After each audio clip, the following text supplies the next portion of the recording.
Hi, my name is Ron Vietti, and I'm the pastor of Valley Bible Fellowship in Bakersfield, California.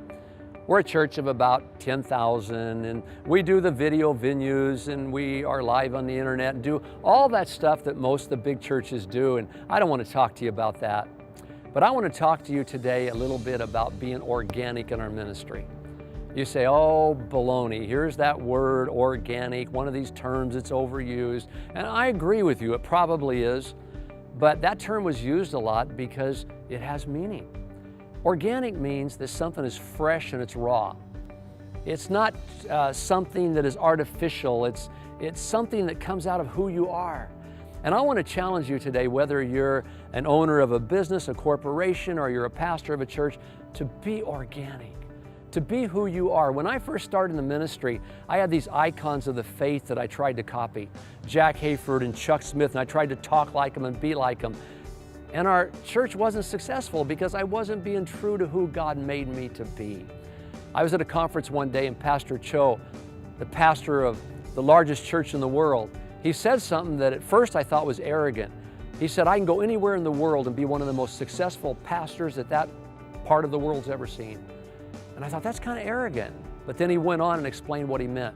He said, I can be successful wherever I go in the world because I have learned how to walk with God. And people everywhere want to know how to walk with God. See, I've learned how to develop a personal relationship with God. And it comes out in a variety of different ways here that's different than the way it comes out other places. Even the Bible says that, we have a variety of gifts, a variety of effects, but it's all the same God. And so being true to myself and who I am and doing leadership my style works for me.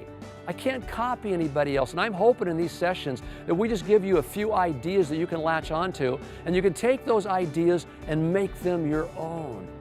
For example, I know that one of my jobs is to get people from where they're at to someplace they haven't been yet. I've learned how to hear God's voice.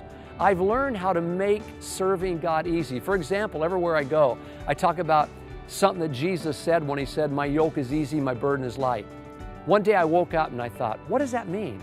And God gave me this revelation, and that is that serving God is easy. Every time you pray with someone, every time you encourage someone, you just serve God one time. And God is ecstatic. And as a good father affirms his kids more than he disciplines them, you know what? We ought to hear God affirming us every day. And so I made it easy for the people, and I share my God stories. I'm going down the road. I see somebody broken down. I go over and help them, and this cool thing happens, and God's applauding me. I just served God one time, and He's going crazy with high fives. That's organic to me. That's the way I live, and anybody can live that way. I'm not a business person, so I hire people around me to do the stuff I'm not good at. Most of my youth pastors have tattoos and they're wild looking, but you know what? They're the men that God has led to me. That might not work in every culture and place, but that's who I surround myself with. So today, make your ministry organic. Let it be who you are. Let it stem out of who you are. And quit trying to be someone else. You'll have ideas that no one else has. Live a risky life, because without risks, you cannot be a good leader. If you play it safe all the time, you cannot be a good leader. I'm going to come back and talk to you about something very dear to my heart, about how to grow in our next session. But hey, God bless you. Have a good week. I hope something I said helped you.